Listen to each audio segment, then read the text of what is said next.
जय महाकाल। जय महाकाली। जिनके बच्चे छोटे हैं, जो बहुत छोटे हैं, मतलब इनको हमको लेके ही करना है, तो क्या हम उनको लेके बैठ के ये पूजा कर सकते हैं? जिनके बच्चे छोटे हैं तो वो इस दीपक के घेरे में बैठ के नहीं कर सकती हैं।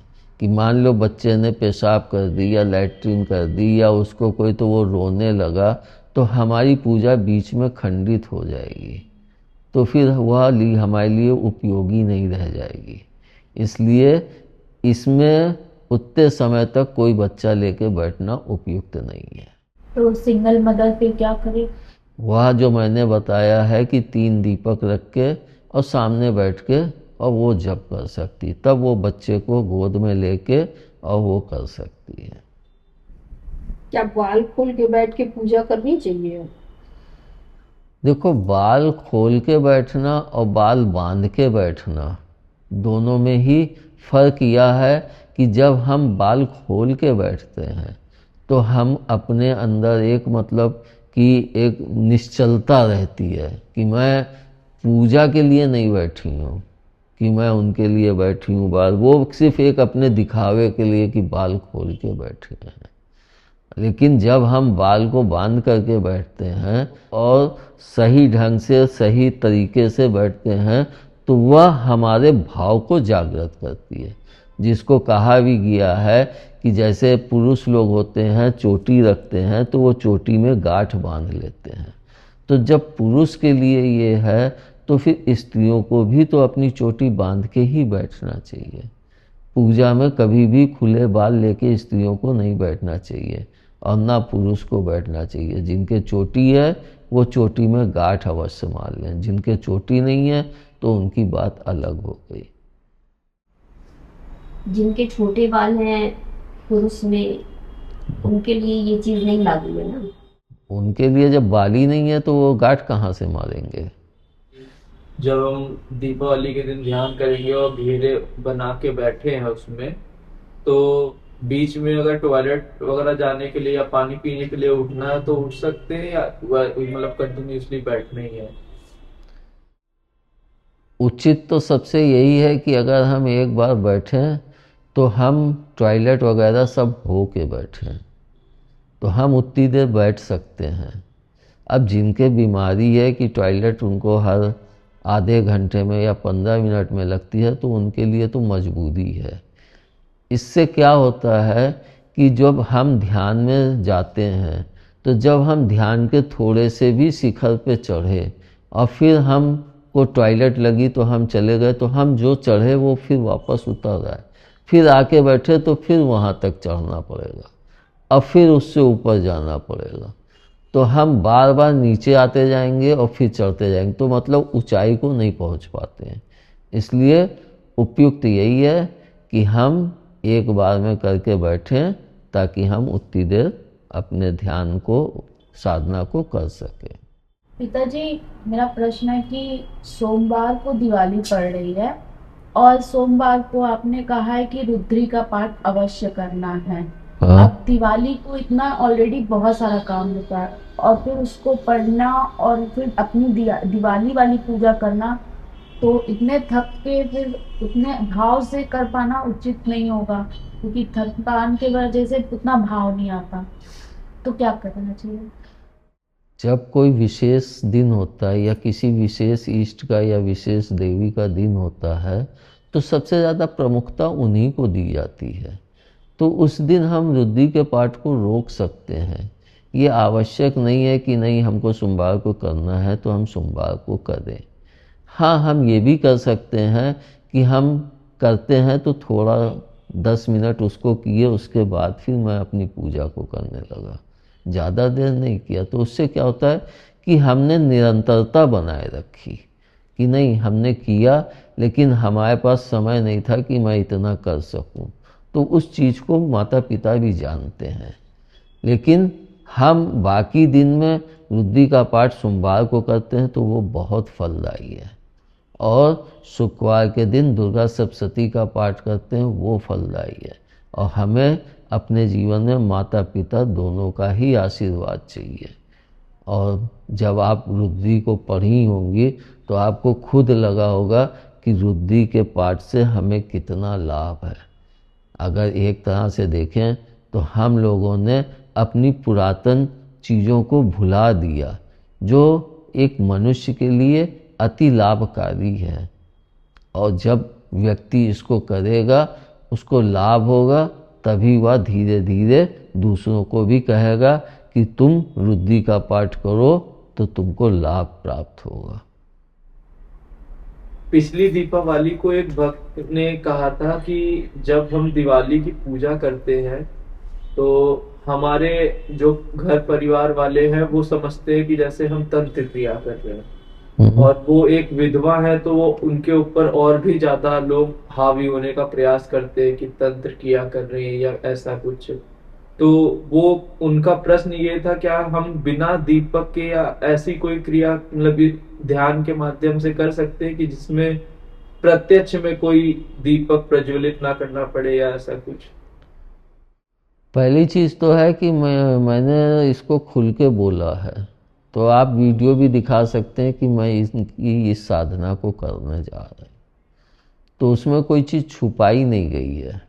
बाकी अगर आपके अंदर इसके पश्चात भी इतना भय है तो फिर आप केवल अंतर्मुखी होकर अंतर साधना करें। फिर आप सिर्फ ध्यान में बैठ जाएं, फिर आपको रात्रि उचित लगे रात्रि पकड़ें, सुबह का उचित लगे सुबह पकड़ें। लेकिन सबसे ज़्यादा अच्छा ध्यान के लिए सुबह का वक्त कहा गया है। जब हम माँ की उपासना करते हैं, उनका ध्यान करते हैं, तो उसके लिए हमें रात्रि आवश्यक है। तो हम दोनों में से कोई भी उसके लिए पकड़ें। अगर हम दिन में बैठते हैं तो पूरब की तरफ मुख करके बैठें, एक आसन लेके। बाकी हमें किसी चीज़ की ना दीपक की आवश्यकता है, न हाँ खुशबू के लिए अगरबत्ती जला सकते हो। बाकी हमें न स्वरूप की आवश्यकता है, न दीपक की, कोई चीज़ की आवश्यकता नहीं है। अगर रात्रि में आप बैठ के कर रहे हैं तो आपको एक दीपक प्रज्वलित करना पड़ेगा, क्योंकि दिन में तो प्रभु का दीपक सूरज प्रज्वलित है, लेकिन रात्रि में हमें एक दीपक प्रज्वलित करके जिस इष्ट की भी हम उपासना कर रहे हैं उनका आवाहन उस दीपक पे करें। और दिवाली पूजा में कैसे करें? दिवाली पूजा में कैसे करें मतलब ये तो प्रतिदिन के लिए एक दीपक आपने बताया, हाँ। और जो दिवाली में 3 दीपक और 27 वाला उसके लिए उनका क्या? तो 3 दीपक गणेश जी लक्ष्मी जी के आगे रख दो लोगों को कि 3 दीपक जला के हम पूजा कर रहे हैं। आप अपनी कामना वहाँ लेके बैठ जाओ। और सबसे पहली चीज़ देखो, हम एक झूठ को छुपाते हैं तो उसके लिए हमें 100 झूठ और छुपाने पड़ते हैं। इसलिए हम अगर सत्य के साथ चल रहे हैं तो अगर हम उसको बता देते हैं कि मैं ये, अगर कोई आपके ऊपर उंगली भी उठाता है तो मैं गलत नहीं कह रही हूँ, ये देखो ये बताया गया, मैंने ये पूजा की है। जब हम चुपचाप गुपचुप तरीके से करते हैं तो लोगों की शंकाएं बढ़ती हैं, लेकिन हम कहाँ तक इस संसार में डर के जिएंगे। हाँ, यह संसार जो होता है, अगर आप डरेंगे तो वो आपको और डराएगा, लेकिन अगर आप निडर होकर चलेंगे तो वे आपसे को डराएंगे नहीं, बल्कि आपके सामने खुद शांत होकर खड़े हो जाएंगे कि यह व्यक्ति निडर है, इसके ऊपर डर का कोई प्रभाव नहीं है। और वह तभी होता है जब आप अंदर से शक्तिशाली हो, मजबूत हो। आपने जैसे कहा कि सुबेरे का समय ध्यान के लिए सबसे अच्छा है, और दिवाली पूजा के लिए आपने 7 बजे से 4 बजे तक का समय दिया है। तो क्या दिवाली की पूजा भी अगर हम 2-3 बजे करते हैं तो वो ज्यादा फलदायी होगी बाकी समय के अनुसार? रात्रि के, दिन के? नहीं, रात्रि के। आपने शाम के 7 बजे से रात्रि के अगर हम 2-3 बजे करते हैं तो कर तो सकते हैं, लेकिन हमारी पूजा 4 बजे से पहले समाप्त हो जानी चाहिए, क्योंकि 4 बजे के बाद वैसे तो 3 बजे के पहले ही समाप्त हो जानी चाहिए। 3 बजे जो होता है वो गोधूली बेला लग जाती, और 4 बजे से आपका उजाला होने लगता है। मगर शीतकाल चल रहा है तो इस समय 5 साढ़े 5 बजे से उजाला होता है। तो इस कारण से मैंने कहा है कि सुबह 4 बजे तक कर सकते हैं, लेकिन 4 बजे के आगे नहीं जाना चाहिए। तो वो ज्यादा फलदायी होगा रात्रि के अपेक्षा? जितनी शांति होगी, जितना गहन अंधकार होगा, ये अमावस्या की जो दीपावली की अमावस्या है, इसको इसी कारण महानिशा रात्रि की यह रात्रि सबसे ज़्यादा अंधकारमय होती है। तो इसमें ज़्यादा तेज़ी से हमारी शक्तियाँ कार्य करने लगती हैं। जो तंत्र से जुड़े हैं तो वो तो ज्यादातर 12 के बाद ही पूजा करते हैं। जो तंत्र से जुड़े हैं तो वो इसको नहीं करेंगे, वो फिर अपनी अलग ही साधना करेंगे। और वो 12 बजे 1 बजे उनको क्या चाहिए, उनको और भी तमाम चीज़ें चाहिए। और यह कि चाहे आप सात्विक पूजा करें, चाहे आप तंत्र से पूजा करें, दोनों ही पूजा में अग्नि जो है वो सबसे मस्ट है। अब हम दीपक के रूप में जलाएं या हवन के रूप में जलाएं या किसी और रूप में, लेकिन अग्नि जरूर प्रज्वलित करनी पड़ेगी। ठीक। और कुछ? ऐसे एक भक्त हैं तो वो स्वच्छता का इतना ख्याल रखते हैं कि दिन में भी पूजा करेंगे तो नहा धो के नीचे नहीं उतरेंगे। तो क्या दिवाली पूजा में भी स्वच्छता के लिए कपड़े अपड़े चेंज करके ही करना उचित है, या फिर डेली के कपड़े पहन के कर सकते हैं? देखो, जब हम नहा धो के स्वच्छ होके बैठते हैं तो पानी शीतल हो पड़ता है, तो उससे हमारे तन को भी एक शीतलता महसूस होती है। और फिर हमारे को एक मतलब साफ स्वच्छ कपड़े पहनते हैं तो अंदर से भी एक शांति होती है और एक भाव जागता है। अगर इसको आपको बहुत अच्छे से देखना हो तो आप कोई पूजा में बैठे नहा धो के और नए वस्त्र पहन के बैठो।